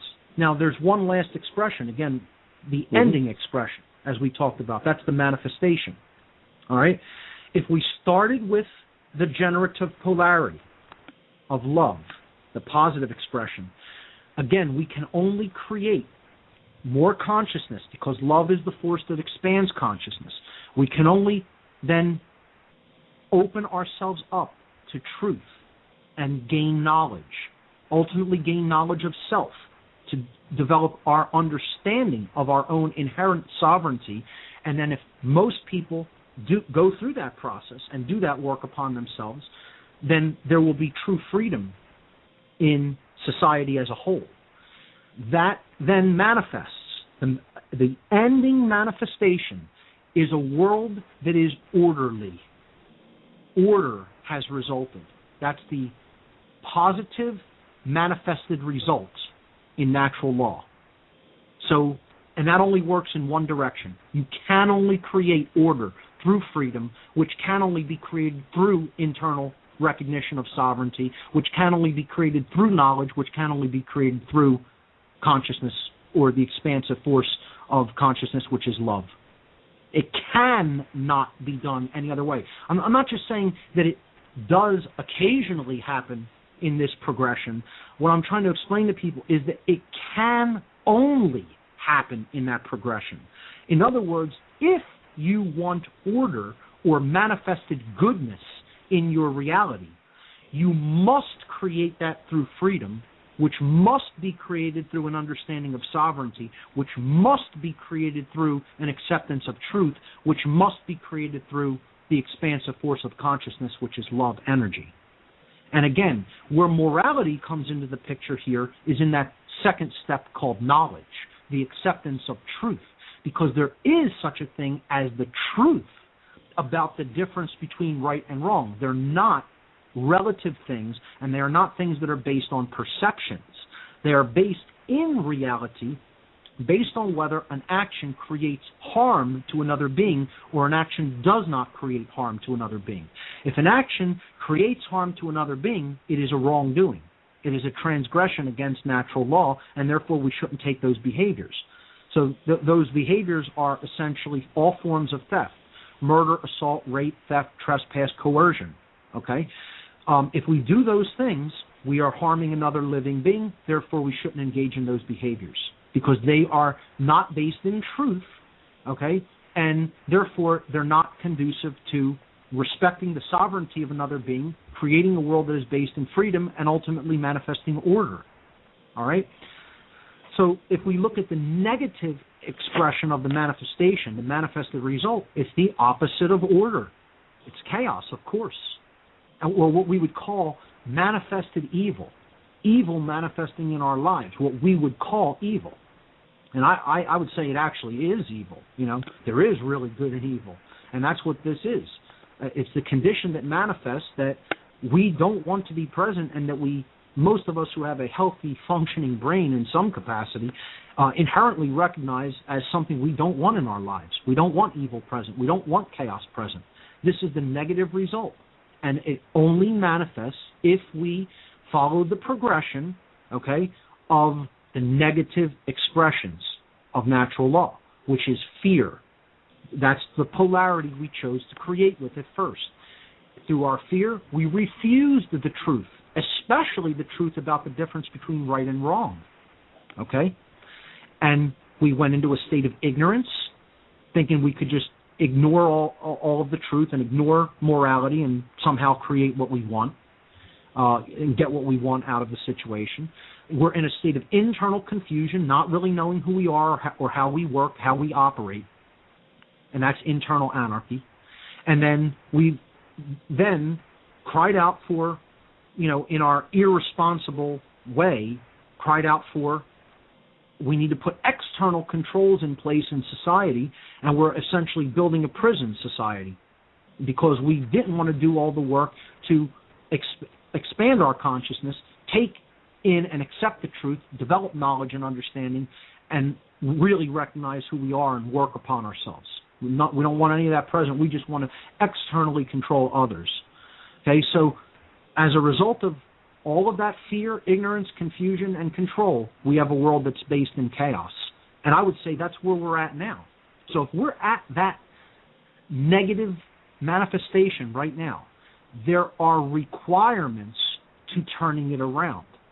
In other words, we need certain knowledge. So that really the starting expression in the world is knowledge. It's understanding how things work. The only way you can get to the acceptance of truth in order to take in knowledge is to develop love, which is expelling fear. In other words, really the bridge to get over to the other side is courage. Because courage is the force that love works through to dispel fear. And as long as there is this illusion present called fear, we're only ever creating ignorance, confusion, control, and ultimately chaos. If we, through love, develop courage to look at what is, instead of saying, I don't need to know that, or that's bad, or, I don't want to know because it's so dark and scary right now, okay? As long as we stay in that fear, we can never develop the knowledge that we need through the opening of our consciousness, which is love, which is done through love. We can never develop the knowledge of the requirements to reversing the condition, okay? And natural law is those requirements. And this is the progression. It only works from love through knowledge, sovereignty, and freedom to order. And it only works through fear. Okay, if we start with that expression, we can only ever create ignorance, internal confusion, external control, and chaos in the world. That's how natural law actually functions unwaveringly, invariably in our lives. And again, the knowledge that we need to really accept and take in that we're talking about here is self-knowledge and, in other words, how the psyche works, and the knowledge of the seemingly external conditions or domain that we call the physical universe. But mostly that second part of the knowledge, about the knowledge of the macrocosm or the universe, contains the knowledge of the difference between right and wrong. And then once we have that, which is what conscience is the knowledge of the difference between right and wrong, we can then exercise it through our behaviors. And then when we exercise it, we're choosing the right action over the wrong action if we're truly exercising our conscience based upon knowledge of between right and wrong. When we put behaviors into the world that are moral, we're creating more freedom according to the law of freedom. As morality and moral behavior increases, freedom increases. As morality and moral behavior decline, okay, so in other words, if there's more ignorance of the difference between right and wrong, and therefore behaviors are going to be totally erratic, and we're going to choose wrong over right more of the time than not, the external conditions are going to go deeper and deeper into control. And again, the universe is going to intelligently organize this result. It is going to, in other words, the universe is like a huge mirror that is reflecting back to us that which we put into it. And it's doing it impersonally. It is not a personal thing. The universe isn't saying, hey, you were fearful, you remained unconscious because you refused to take in the truth. And in that state of ignorance and internal confusion, you chose wrong action over right action. Therefore, I hate you, and I'm going to punish you. That's not what the universe is saying. The universe doesn't have any capacity to say, I hate you, to an individuated unit of consciousness. All the universe is doing is it's saying, this is what you've chose. It's like pushing a button on your keyboard, okay, or programming some code into the computer, okay, and you then hit the execute button, and I'm running the result for you. I'm giving you what you programmed in. That's it. It is no more, the universe takes no different of a role regarding this dynamic than a computer takes when you put in code, hit the execute button. Does the computer say, you messed up on that code and I hate you, and here, let me spit out some garbage? No. It's a automatic processing that takes place in a purely logical way in the processor. and it says, here's what my programmer punched into me. I'm going to give him what he punched into me. That's all I'm charged to do. The computer has no consciousness necessarily of its own, okay? And I'm not saying the universe isn't conscious by that model. What I'm saying is the universe is totally conscious, but there are boundary conditions that make it operate in an impersonal way, like a computer, okay? Consciousness is what organized that whole dynamic and put it into effect. This is why it's in effect. Again, it's in effect because this is the best method for helping us to learn what not to do. It'll give us what we want if we put the right code into it. And if we put the wrong code into it, it'll say, that's not how you get what you want. Here's what this gives you. It gives you what you say you don't want. And you have to make the conscious recognition. You have to make the connection and say, here's what I put in. Here's what I got out. Is that what I wanted? Yes. Well, then I put in the right code through behavior. I got out something I didn't want. Well, why is that? Well, because you couldn't possibly have put in the right code through behavior, meaning you have to go back and check what's the behavior based upon. Well, the behavior is based upon decision-making processes. Okay, what's decision-making processes based upon? The decision-making processes are based upon either knowledge or ignorance. Okay, well, then I have to go back and either learn something new or I have to abandon what I think I know now and change and do something different. We've all heard the phrase, insanity is doing the same thing over and over again and expecting a different result. And again, that's because the person doesn't want to go back, check what they've taken in, and verify, is that valid? Is there validity and truth to this, or have I taken in a lie? Have I taken in this postulate or this axiom, and it can't possibly get me what I want if I continue to act upon it? And that's what we've done. We've taken in flawed, fundamental axioms regarding how we should behave in the world. And we think if we continue to do this based on this axiom, this fundamental idea that we believe to be true, somehow we'll eventually get what we want. When the axiom itself is flawed, and all it can ever generate for us is what we don't want.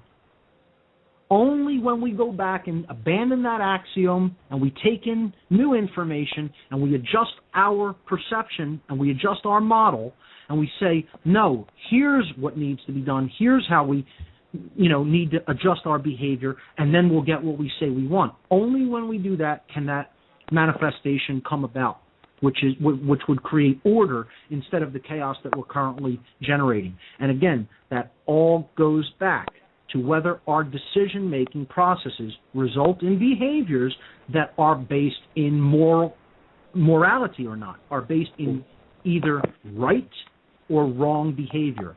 And that is based in knowledge. Ultimately, we have to have the knowledge of the objective difference between right and wrong. And again, we don't say right and wrong meaning both correct and moral.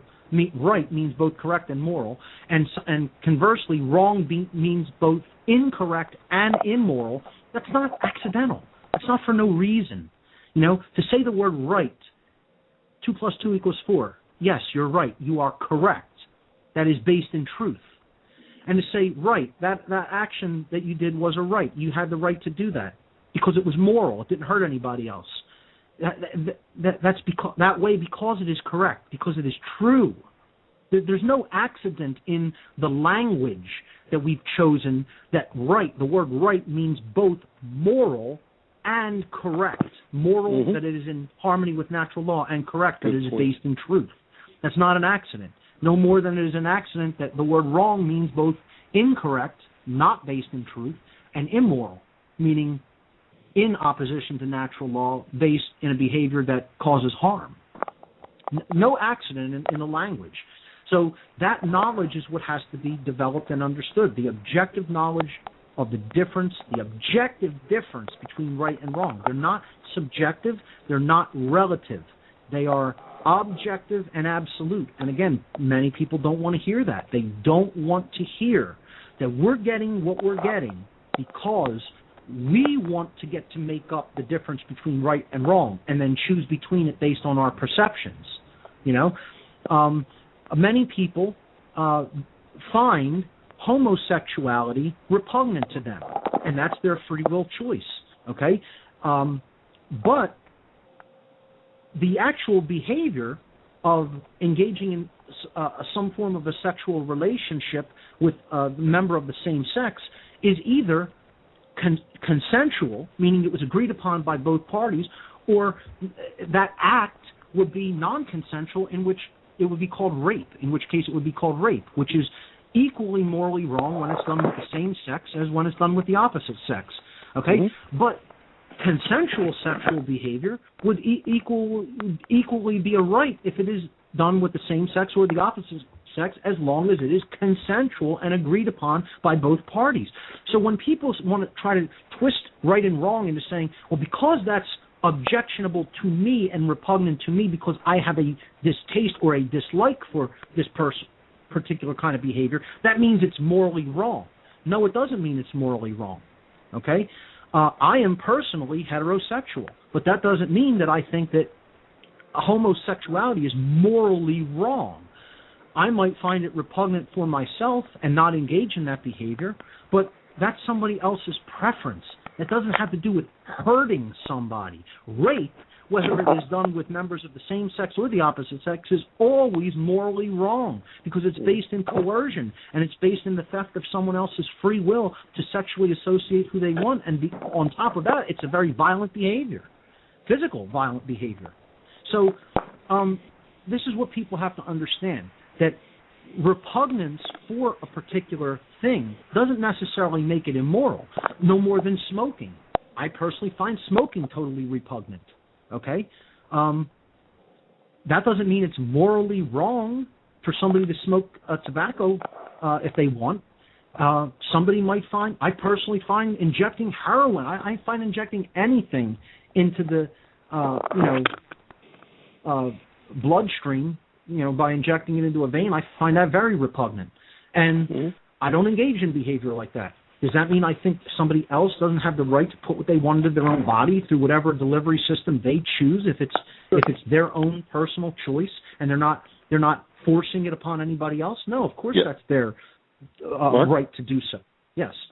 No, those are very good examples. We got about 15 minutes left, and there's one other point I wanted to go over, and I think you kind of hinted on it. I kind of wanted to go over this, and as you talk about this being an apathetic process, and that's where it's like basically by removing wrong knowledge, I would take that to mean removing the barriers, removing the fears, removing the limiting beliefs, that this is kind of the foundation of building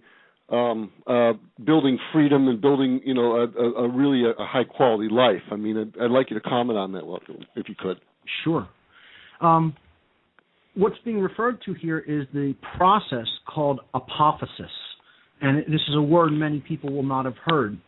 I highly encourage people to check out this concept. It's a method of reasoning. Okay, it's called apophysis, and I'll spell that for the listening audience. It's apophysis, apophysis, okay? Some people simply refer to it as apophatic inquiry, okay? Or apophatic learning. It's apophatic, apophatic inquiry, all right? I call this simply describing what something is by explaining what it's not. That's a simple definition. Okay? You're going to take away everything that is not something from an available body of description, okay, of descriptions. And what's left is what that thing is about, is what it is. So in other words, the removal of the negative, or you're working through negation to remove things that aren't true. Some people have called this deductive reasoning. You're taking away what is false. So, the process of truth discovery is very much like this. It's about filtering out all the things that aren't the case, that aren't true. And you could do this through direct interaction, which is gnosis, okay, directly experiencing something, direct experience. You could do this through taking in observations based on, collected body of knowledge and weeding it down and, comparing things and throwing out what you can filter out as false. And you have to do this through observation and testing, okay? And you're getting down to what something really is by saying no over and over again. No, that's not what it is. No, that's not what it is. No, that's not how it works. And that filtration process, it's a process of purification. It was the preferred learning method in the ancient mystery schools and in the alchemical tradition as well. Again, the alchemical tradition was always all about purification, of removing impurities to get down to the heart of the matter of what is really important. Instead of, the distraction through all the impurities. That's what the apophatic process is. It's saying, I need to get down to who I am. So I need to get all these things, all these illusions and suppositions about who I am that aren't true and get rid of them. And then through that process, I'm purifying the self through this apophatic process. It's weeding out the untrue. It's weeding out the false to get to the true, to get to the pure. Great. It's probably one of the best things that helped me to awaken is to go through the apophatic inquiry process regarding any particular aspect of what's going on in the world.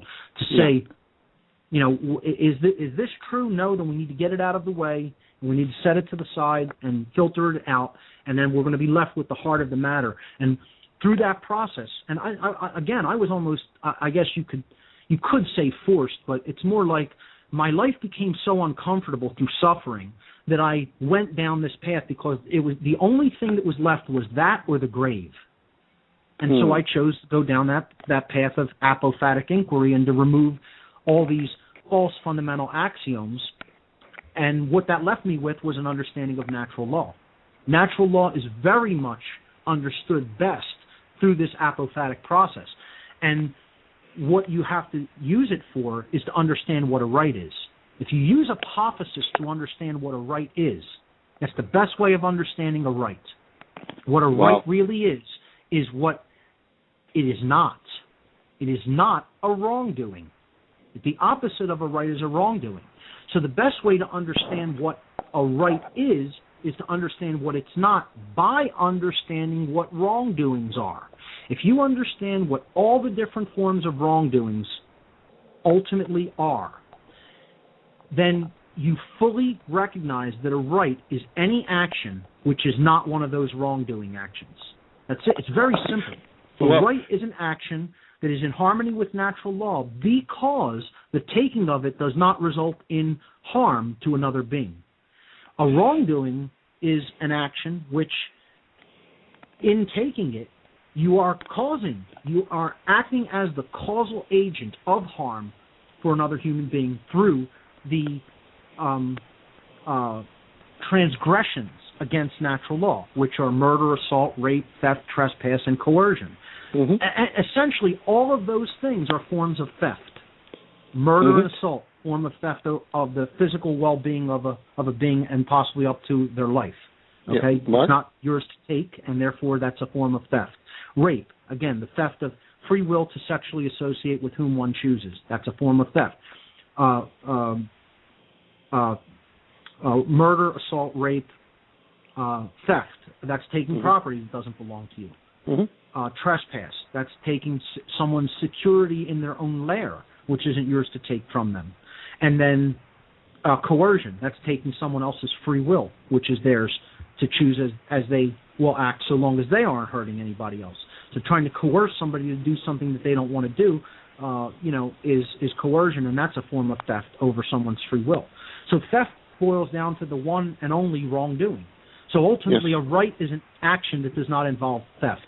That's about as simplified of a definition as one could give for what a right is. A right is a behavior that does not involve theft. Because theft is... Yes. Sorry. Okay, sorry. Let me just finish your point. I'm sorry. Now, I was saying theft is what you could categorize all wrongdoings as.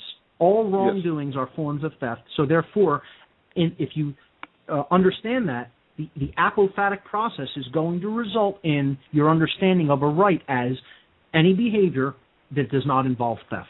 Then that becomes a right. That is what a right is. And that's how the process of apophasis works. You have to get to the negative to get to the positive. Understand what is not positive.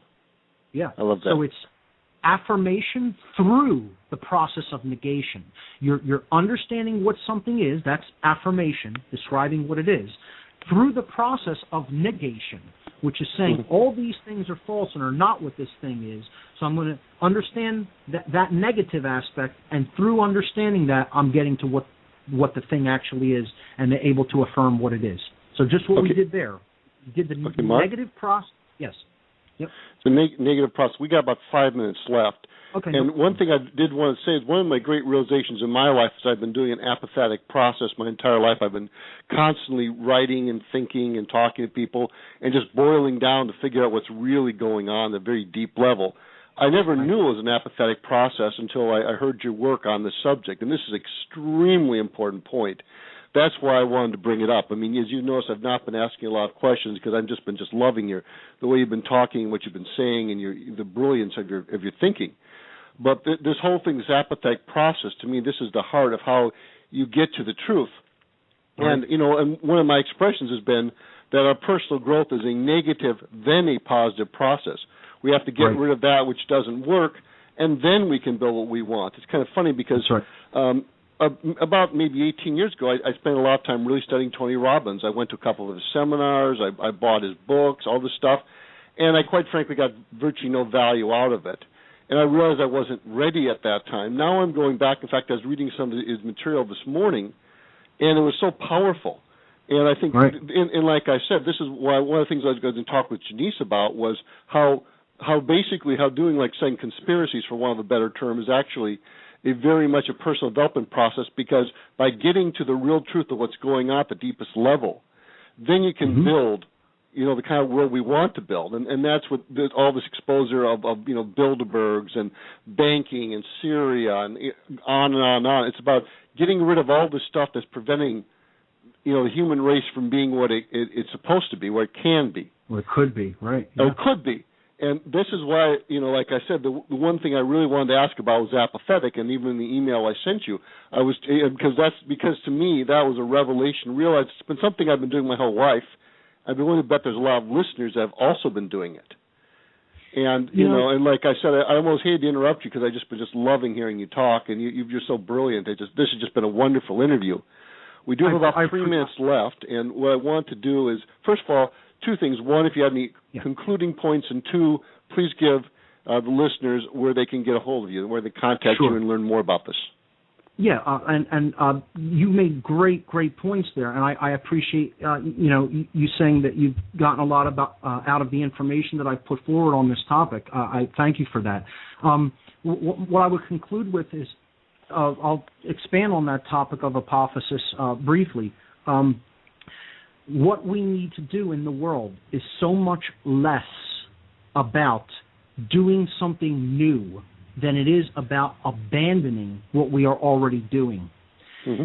It's, again, like if you want a beach ball to float on the water, you don't continuously apply force to hold it underneath the water. You just take the force off, stop what you're doing, and you let it float up to the surface, and that's its natural state. Mm-hmm. What we're doing is we're thinking through flawed fundamental axioms in our mind that we have to continue to behave a certain way. And in doing that, we're acting as the force holding that beach ball down instead of allowing it to express its natural state and come right up to the surface and float there, okay? And that's representative of what we say we want. It's all about the apophatic process of stopping doing what we are doing that's holding it up. I'll conclude there, and we could, maybe expand on this at a future time. I know the show is coming to an end. I'd love to do that. Okay, can you just I'll tell people my main website is whatonearthishappening.com. When you go there, I recommend highly, when you go to whatonearthishappening.com, go through the podcasts in order. That's my best recommendation to you. well, you can watch the videos, okay, and do those in any order you'd like to. Okay, Mark, we got less than 60 seconds, so very quickly, just wrap up. The podcasts in order will help you to understand the tapestry and the progression.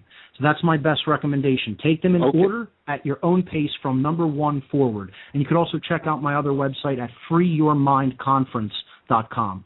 Freeyourmindconference.com. I want to thank you so much for bringing me on the show today. It was great. And if you want to do it again and expand more on natural law in a future show, I'm up for that. Absolutely. We got to hang up now, but I really appreciate this. Thank you so much, Mark. Thank you, audience. This has been a great show. This is Roger North signing off for Great Info to Know.